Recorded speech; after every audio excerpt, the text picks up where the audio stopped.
Good morning. It's February 15th, 2021, in the middle of a snowstorm. Snowstorm for Northeast Arkansas. It's almost a spring day for you people in Wisconsin, Michigan, Minnesota, blah, blah, blah.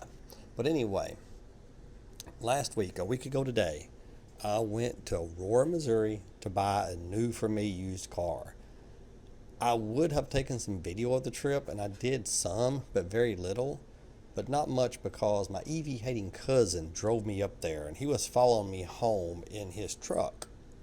And I felt like I was inconveniencing him more than he was already inconvenienced. I mean, like when we got to the charging station on the way home in Mountain Home. Okay, that sounds funny. But when we got there, I didn't want him waiting because we was going to go eat. I didn't want him waiting on me while I sat there and recorded video for 5 or 6 minutes. Like I said, he has already been inconvenienced enough. Why do that to him? So I took very little video.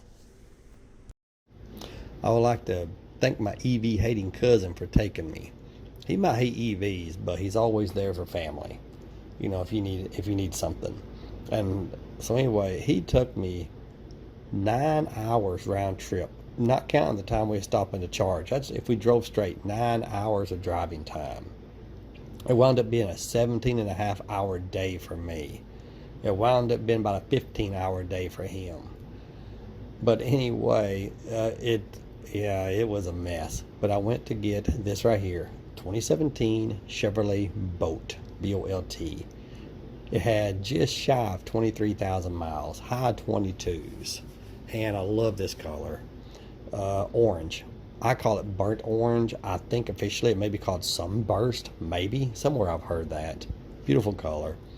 I could have gotten a black one, but it's $800 cheaper, the black one was. And the black one also did not have the mirrors that light up telling you there's somebody in your blind spots, blind spot monitoring. This, I paid $800 more, but it had a nice color and had blind spot monitoring. Here is some of the rare footage that I took for this trip. I believe that's it, maybe. Yep, maze. Yeah. We made it in just about 4 hours. Left at 4:30.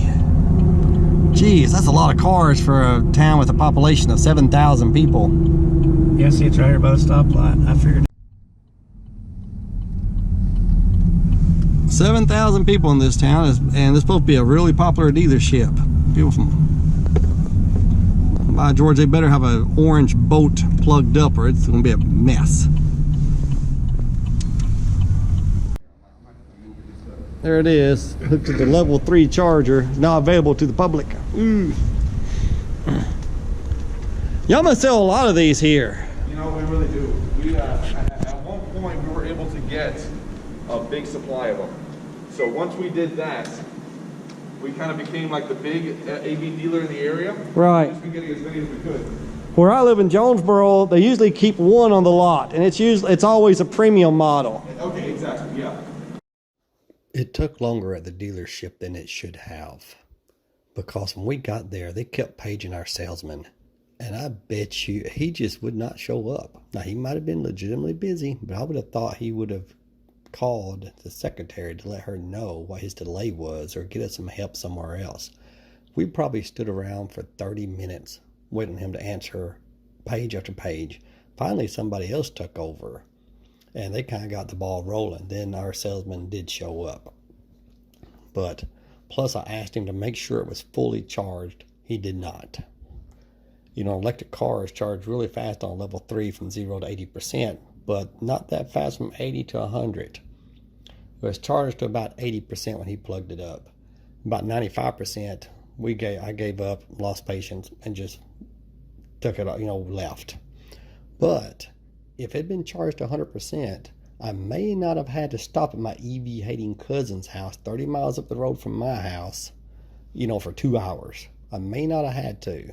I'll never know for sure. Of course, right before we left, it started sleeting a little bit. And on the way home, I went the wrong way. I accidentally punched in the wrong route to get us to Mountain Home somehow, some way. Don't know how I did it because I tried to purposely avoid a certain route and somehow I typed it in. Because the easiest way to get to Jonesboro from Aurora is not through Mountain Home, but we had to go through Mountain Home, for the charger. But anyway, it wound up being a curvy back road with sleeting. I couldn't get the defroster to work. It would come on, but it was cold as ice. The windshield kept icing over. I couldn't figure out what I was doing wrong. I mean, the defroster in the 17-volt is pretty self-explanatory. Even a moron should be able to work it. Well, evidently, I was too dumb. I couldn't get to work properly. I was trying to crane my neck, trying to find any place in the window to see out of. The road was so curvy, there was no safe place to pull over. It was time to switch roads, and I was able to pull over on the shoulder. And my cousin, he came back there, and I swear he pushed the same buttons I did. I swear he did. And all of a sudden it started blowing warm. It worked ever since. I don't know what I was doing. But anyway, it did that for 40 or 50 miles. We got to Branson, it started clearing up. And then we got on an actual highway, and it was a lot better. We stopped at Mountain Home at a place called Carter's Jewel Chest, which is a great place. It was actually voted one of America's coolest jewelry stores. I did not know that till I got home. But I called the day before to make sure they still had an EV charger and make sure it was working. And they said yes, and they said, come in and say hi to us. So after we went and ate, I went in to say hi, and they offered us something to drink, and I did not know it at the time. This is after I got home. But here's what I found out, looking at this story I found about them being named one of the coolest stores. The store in the town east center is a modern design with a neutral palette for a timeless appeal. Its unique features include a complimentary electric car charger, a playroom for children, and a hospitality bar serving cookies and drinks, including draft beer from a local brewery. Man, how about that? 3 of us. And 2 of us don't drink beer. I'm not sure about the third one. He used to, but I don't know if he still does. Maybe we could have some beer. Wouldn't that have been something? I wish I should have got a cookie. Why not? This is what the car looked like when I got there. It was just covered in ice. But I met a friend of mine there I haven't seen in a couple of years. And he owns the local Domino's Pizza in Mountain Home. So if you're traveling through Mountain Home, stop and get a pizza, because I guarantee you, he's not one of these managers or one of these owners that skimp to save money, and he doesn't train his employees to do that. I worked at Domino's for about 8 years, and I've seen managers myself. If food cost was high, their solution was to skimp on the pizzas, and that is the worst thing you can do. I've seen some good managers, and I've seen some bad ones. He's one of the good ones, and he's under the philosophy that you don't save money by skimping.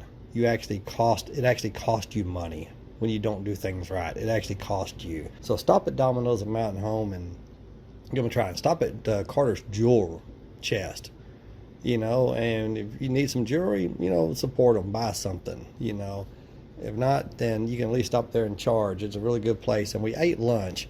Me and this friend of mine and my EV hating cousin, we all went to Colton's Steakhouse, which most of y'all have never heard of that. I think they only have about 20 locations, and most of them are here in Northeast Arkansas.